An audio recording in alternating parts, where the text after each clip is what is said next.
Hi, I'm Georgia Wilson and I'm going to be talking you through my Sports Development in Action Placement review. So what is sports development?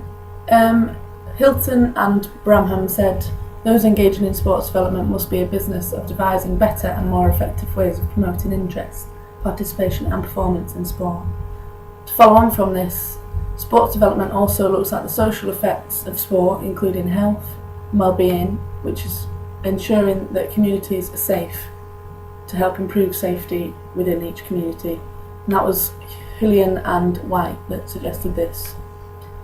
The sports development continuum is a process which encourages development in all abilities and ages within the development continuum. What we had to do. So, as our assignment, we had to demonstrate an understanding of the wider social benefits that the community sports development programmes and practice attempts to bring.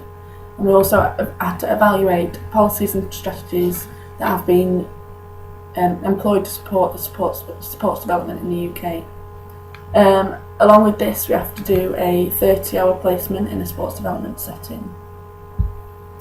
So my placement, I went to NLDDC NLDDC, which stands for North Lancs District Development Centre. This is a grassroots football development centre. I play in the ladies section, but every Friday evening I went to help out for 3 hours with all the kids aged 4 to 11. This is a mixture of girls and boys. I started on the 6th of January and I'm still ongoing with this. Overall up to now I've done 33 hours of placement.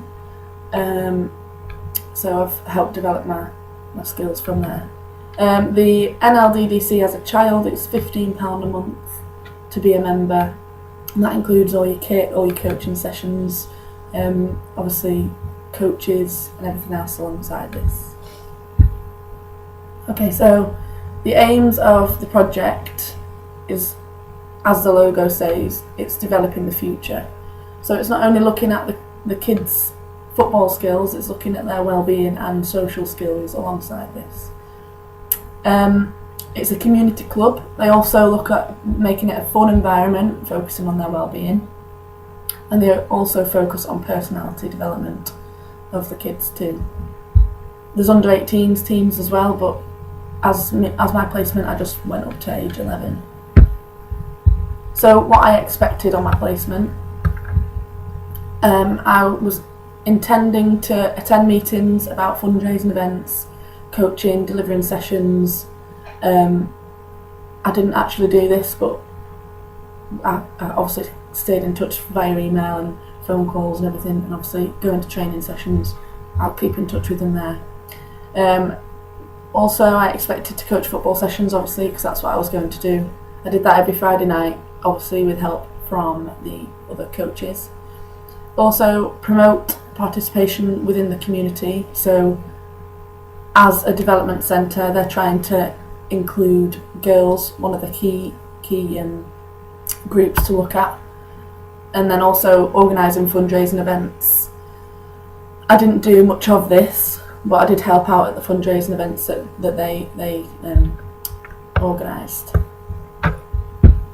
So my roles and responsibilities, as I've said before, I've been trying to promote participation, so encouraging more people to come, especially girls, delivering sessions to all ages and abilities. So here it's quite difficult for me to coach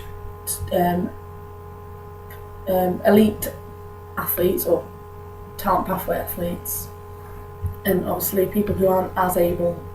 It's quite difficult to vary my session through that.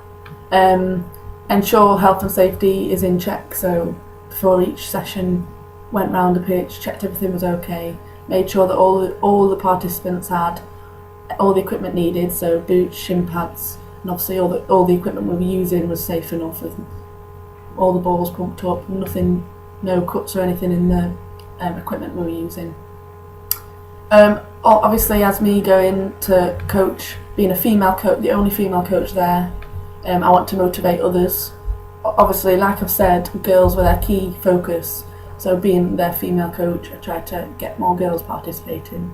And doing this, there was a few more girls that came to join as I was there. And obviously positive communication skills throughout the whole 33 hours I did. So the ABC strategic planning by Bryson and Alston, this was my way of starting to develop as a coach.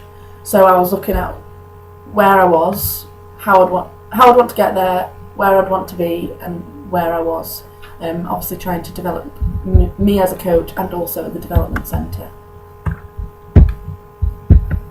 So a bit of a recap on a national strategy, Sport England towards an active nation strategy. The key aims to look at overcome inactivity, develop opportunities for children and young people from the age of 5, maintain participation and develop inclusion, and so on. This is looking at the key themes of community safety, and also obviously getting young people involved and women and girls in sport.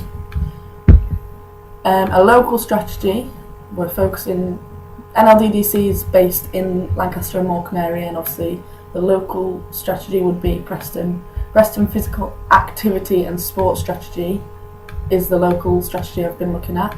And this is looking at increasing participation levels, increasing sporting opportunities, supporting sport within Preston, and also trying to maximise the links with the NHS to make sure everyone stays fit and healthy, and so on. This goes on from here.